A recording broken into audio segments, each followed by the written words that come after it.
Sebagai tanda syukur kita gemakan takbir, tahmid, dan tahlil menyambut datangnya hari raya Idul Adha. Syukur Alhamdulillah kita semua dapat berjumpa kembali dengan hari raya ini dalam keadaan sehat walafiat, sekalipun kita masih dalam suasana pandemi COVID-19. Pandemi yang melanda hampir semua belahan dunia ini membawa dampak yang cukup serius bagi kehidupan masyarakat, khususnya di negara yang kita cintai ini, yaitu Indonesia. Sejak terjadinya musibah pandemi COVID-19 ini, semua orang tidak dapat menjalankan aktivitasnya secara normal.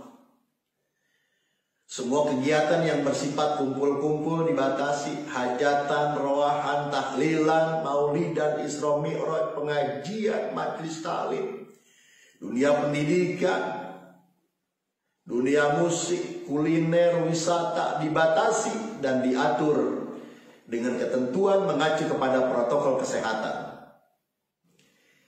Dengan alasan demi untuk mencegah terjadinya mata rantai penularan. Kalau kondisi ini berlanjut berkepanjangan, maka akan berdampak besar pada eksistensi dunia usaha. Kenapa?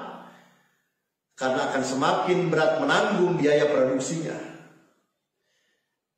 terutama tenaga kerja, sehingga kebijakan merumahkan sebagian karyawan, kebijakan merumahkan sebagian pegawainya, bahkan melakukan pemutusan hubungan kerja menjadi pilihan umum bagi mereka untuk bisa terus bertahan. Akibatnya semakin banyak pengangguran yang menjadikan tingkat kemiskinan menjadi lebih tinggi. Dengan begitu, pandemi COVID-19 ini membawa dampak terjadinya kesulitan ekonomi yang sangat luar biasa dan terjadi dalam skala masif. Pandemi COVID-19 yang kita rasakan ini boleh jadi merupakan ujian dari Allah Subhanahu wa Ta'ala kepada kita semua untuk menguji keimanan dan kesabaran kita. Sebagaimana Allah Subhanahu wa Ta'ala berfirman, وَلَنَبْلُوَنَّكُمْ بِشَيْءٍ مِنَ الْخَوْفِ وَالْجُوعِ وَنَقْصٍ مِنَ الْأَمْوَالِ وَالْأَنْفُسِ وَالثَّمَرَاتِ. Dan sungguh akan kami berikan cobaan kepadamu dengan sedikit ketakutan, kelaparan, kekurangan harta, jiwa, dan buah-buahan. وَبَشِّرِ الصَّابِرِينَ. Dan berikanlah berita gembira kepada orang-orang yang sabar. Al-Quran surat Al-Baqarah ayat 155. Namun demikian, apapun kehendak Allah Subhanahu wa Ta'ala dari terjadinya pandemi ini, hendaknya kita sebagai umat Islam, sebagai orang yang beriman, kita harus terima dengan ikhlas, kita harus terima dengan ridho, kita harus terima dengan pasrah, serta tetap berbaik sangka, berhusnuzon kepada Allah Subhanahu wa Ta'ala. Sambil terus berdoa dan memohon supaya musibah ini tidak lagi ditambah. Karena kita takut, kita nggak sabar dan tidak kuasa untuk menerimanya. Kita sadar bahwasanya kita banyak berbuat dosa dan kesalahan. Akan tetapi kita mohon jangan sampai Allah Subhanahu wa Ta'ala menguji kita dengan cobaan yang tidak terpikulkan oleh kita. Hari ini kita merayakan Hari Raya Idul Adha. Hari Raya ini dikatakan dengan Idul Adha karena pada hari raya ini dan 3 hari sesudahnya, atau disebut dengan hari tasyrik, di mana kita semua diserukan untuk memotong hewan kurban yang dagingnya dibagi-bagikan kepada fakir miskin, juga kepada orang-orang yang kaya. Kenapa juga harus kepada orang kaya? Untuk menyambung tali silaturahmi. Sebagaimana Allah Subhanahu wa Ta'ala berfirman, "Fasholli li rabbika wanhar." Salatlah kamu kepada Rabbmu dan berkurbanlah. Menurut mazhab Syafi'iyah, memotong hewan kurban hukumnya sunnah muakkadah. Artinya, sunnah yang dikuatkan. Setidaknya ada 2 hal yang dapat dipetik hikmahnya daripada syariat berkurban. Di mana yang pertama yaitu meneladani Nabiullah Ibrahim alaihissalam dan Nabi Ismail alaihissalam yang penuh kesabaran menerima cobaan dan ujian yang ditimpakan kepada mereka. Lalu yang kedua, menumbuhkan sifat kedermawanan dan saling membantu di antara masyarakat, saling membantu di antara manusia. Terlebih pada kondisi pandemi COVID-19 ini. Nabiullah Ibrahim alaihissalam diuji oleh Allah dengan perintah mengorbankan anaknya yang sangat dicintainya. Sementara Nabiullah Ismail alaihissalam diuji oleh Allah dengan kepatuhannya kepada orang tuanya. Mereka berdua dengan kesabarannya dan kepasrahannya yang tinggi menerimanya dengan ikhlas. Di dalam Al-Quran surat As-Saffat, Allah Subhanahu wa taala berfirman, "Falamma balagha ma'ahu sa'ya." Maka ketika anak itu Nabiullah Ismail alaihissalam maksudnya sudah sampai pada umur sanggup berusaha bersama-sama Ibrahim, qala ya bunayya inni ara fil manam. Nabiullah Ibrahim alaihissalam berkata, wahai anakku, sesungguhnya aku melihat dalam mimpi, anni adbahuka, bahwasanya aku menyembelihmu, aku memotongmu, panzur madza tara, maka bagaimana pendapatmu wahai anakku? Qala, Nabiullah Ismail alaihissalam menjawab, ya abatif al-matu satajuduni. Wahai bapakku, wahai ayahku, kerjakanlah apa yang diperintahkan kepadamu. Insyaallahu minas sabirin. Insyaallah engkau akan mendapatiku termasuk orang-orang yang sabar. Sungguh sangat mengagumkan di mana seorang ayah yang sanggup mengorbankan putranya, padahal putranya itu hanya satu-satunya. Dan demikian lama ditunggu kelahirannya. Lebih mengagumkan lagi kesediaan Nabiullah Ismail alaihissalam untuk dijadikan kurban. Padahal itu berarti memberikan nyawanya, sesuatu yang paling berharga dalam hidupnya. Dalam kisah tersebut oleh Allah Subhanahu wa taala, mereka berdua dinyatakan lulus dari ujian tersebut. Sehingga pada akhirnya Allah Subhanahu wa taala ganti penyembelihan itu dengan domba yang sangat besar, yaitu dengan seekor kibas. Wa fadainahu bidzibhin azim. Ketabahan dan kesabaran Nabiullah Ibrahim alaihissalam dan Nabiullah Ismail alaihissalam dalam menghadapi ujian, cobaan dan musibah patut kita contoh dan kita teladani. Ketabahan dan kesabaran mereka tercermin dari kesediaan dan keikhlasannya untuk mengorbankan apa saja dalam melaksanakan pengabdian bila pengorbanan itu dibutuhkan.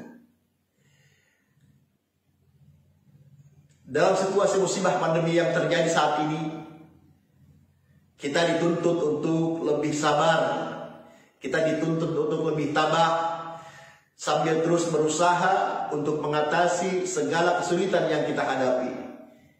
Sikap ketidaksabaran atau berkurang sabaran dalam menghadapi berbagai kesulitan akan dapat menambah kesulitan yang baru. Bagi kita sebagai umat Islam, peristiwa pengorbanan yang dilakukan Nabiullah Ibrahim dan Ismail alaihissalam itu hendaklah dijadikan contoh dalam rangka meningkatkan pasrahan dan ketundukan kita kepada kehendak Allah Subhanahu wa taala. Pesan ibadah kurban yang kedua adalah menumbuhkan sikap ta'awun, saling membantu, saling menolong antar sesama umat manusia, khususnya di kalangan umat Islam. Penyembelihan hewan kurban jangan hanya dilihat semata-mata dari aspek penyembelihannya, melainkan juga harus dilihat bahwa penyembelihan itu merupakan simbol perilaku kedermawanan dan solidaritas sosial di antara kita sebagai manusia. Hubungan kita kepada Allah Subhanahu wa taala itu wajib, tapi jangan lupakan hubungan kita kepada sesama manusia. Banyak orang yang terlalu mementingkan urusan ibadah, tapi melupakan urusan sosial, urusan kemasyarakatan. Salat rajin, puasa rajin, ngaji rajin, taklim sana sini, Tapi sama tetangga kagak akur, sama saudara kagak akur, haji berkali-kali tapi masih sering berbohongin. Dulu ada ahli ibadah yang bernama Abu bin Hasim, yang kuat sekali ibadahnya, kuat sekali tahajudnya. Hampir bertahun-tahun dia nggak pernah absen melakukan sholat tahajud. Pada suatu ketika, saat hendak mengambil wudhu untuk tahajud, Abu bin Hasim dikagetkan oleh keberadaan sosok makhluk yang duduk di bibir sumurnya. Abu bin Hasim dia bertanya, "Wahai hamba Allah, siapakah engkau?" Sambil tersenyum, sosok itu berkata, "Aku adalah malaikat utusan Allah." Abu bin Hasim kaget sekaligus bangga karena kedatangan tamu malaikat mulia. Abu bin Hasim dia bertanya, "Apa yang sedang kau lakukan di sini?" Malaikat itu menjawab, "Aku disuruh mencari hamba pencinta Allah." Melihat malaikat itu memegang buku tebal, Abu bin Hasim lalu bertanya, "Wahai malaikat yang mulia, buku apakah yang kau bawa?" Malaikat itu menjawab, "Ini adalah kumpulan nama hamba-hamba pencinta Allah." Mendengar jawaban malaikat itu, Abu bin Hasim dia berharap dalam hatinya namanya ada di situ, tercatat dalam buku hamba pencinta Allah. Lalu ditanya itu malaikat, "Wahai malaikat yang mulia, adakah namaku di situ?" Dalam hatinya Abu bin Hasim berasumsi bahwasanya namanya ada di buku itu, mengingat amalan-amalan ibadahnya yang setiap malam tidak kenal putusnya, selalu mengerjakan salat tahajud setiap malam, berdoa dan bermunajat pada Allah di sepertiga malam. Malaikat menjawab, "Baiklah, akan aku buka." Lalu apa yang terjadi? Ternyata malaikat itu tidak menemukan nama Abu bin Hasim di dalam buku itu. Lalu dikasih tahu Abu bin Hasim, "Wahai Tuhan, namamu tidak ada dalam buku ini." Nggak percaya Abu bin Hasim. Lalu diberkata lagi pada malaikat, "Tolong cari lagi wahai malaikat yang mulia." Malaikat berkata, "Baik kalau begitu." Dicari lagi, namun ternyata tidak ada. Berkatalah malaikat kepada Abu bin Hasim, "Wahai Tuhan Abu bin Hasim, namamu tetap tidak ada dalam buku ini." Lalu Abu bin Hasim gemeteran dan jatuh tersungkur di depan malaikat. Dia menangis sejadi-jadinya. Dan dia bergumam, "Merugi sekali diriku yang selalu tegak berdiri di setiap malam dalam tahajud dan bermunajat, tetapi namaku tidak termasuk dalam golongan para hamba-hamba pencinta Allah." Melihat itu malaikat berkata, "Wahai Tuan Abu bin Hasim, bukan aku tidak tahu engkau bangun setiap malam ketika yang lain sedang tidur. Engkau mengambil air wudhu dan kedinginan pada saat orang lain lelap dalam buayan malam, tetapi tanganku oleh Allah Subhanahu wa Ta'ala ditulis untuk melarang namamu ada di buku ini. Oleh Allah aku ditulis melarang namamu. Apa yang menjadi penyebabnya, wahai malaikat yang mulia? Engkau memang bermunajat kepada Allah, tapi engkau pamerkan dengan rasa bangga kemana-mana dan asik beribadah, memikirkan diri sendiri. Di kanan kirimu ada orang sakit dan lapar, tapi engkau tidak tengok dan engkau tidak beri makan. Bagaimana mungkin kau dapat menjadi hamba pencinta Allah kalau kau sendiri tidak pernah mencintai hamba-hamba yang diciptakan oleh Allah?" Abu bin Hasim bagaikan disambar petir di siang bolong. Dia tersadar hubungan ibadah manusia itu tidak hanya kepada Allah saja, akan tetapi juga kepada sesama manusia dan kepada alam yang lainnya. Jangan bangga dengan banyaknya sholat, jangan bangga dengan banyaknya puasa, jangan bangga dengan banyaknya zikir, karena semua itu belum tentu membuat Allah senang, belum tentu membuat Allah ridho. belum tentu membuat Allah girang. Lalu apa yang membuat Allah senang?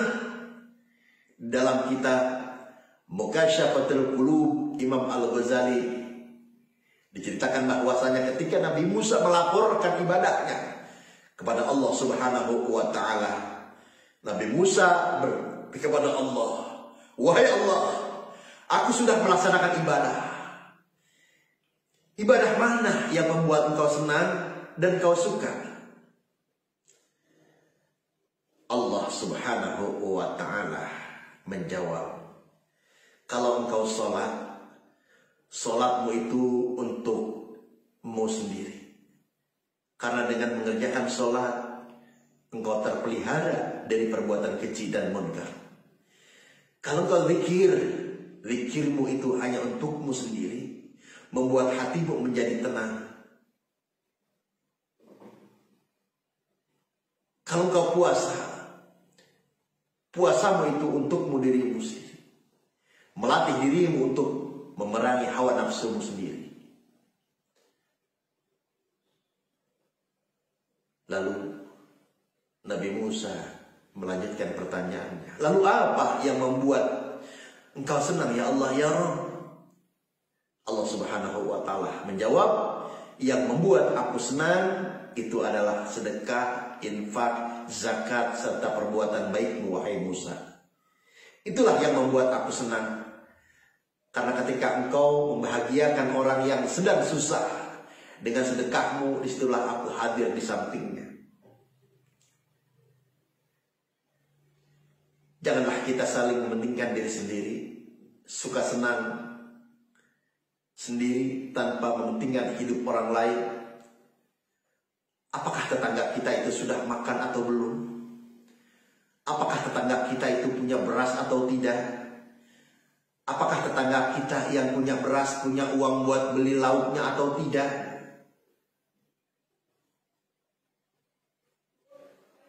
Semangat berkurban menjadi momentum yang tepat untuk menumbuhkan sikap rela berbagi dan membantu masyarakat yang berdampak wabah ini. Semoga Allah Subhanahu wa ta'ala segera menurunkan karunia-Nya dengan segera mencabut wabah ini dan memulihkan dampaknya dalam waktu yang tidak terlalu lama. Semoga Allah Subhanahu wa ta'ala menguatkan iman kita. Semoga Allah Subhanahu wa ta'ala menguatkan Islam kita, menguatkan ketabahan kita, menguatkan kesabaran kita, menghindarkan kita dari terjadinya musibah dan bencana yang lebih besar, serta memberikan kekuatan dan kemudahan kepada kita untuk mengatasi segala kesulitan yang kita hadapi. Amin ya rabbal alamin. Barakallahu li wa lakum fil Qur'anil azim wa nafa'ni wa iyyakum bima fihi minal ayati wa zikril hakim wa taqabbal minni wa minkum tilawatahu innahu huwas samiul alim. Fastaghfiruhu innahu huwal ghafurur rahim.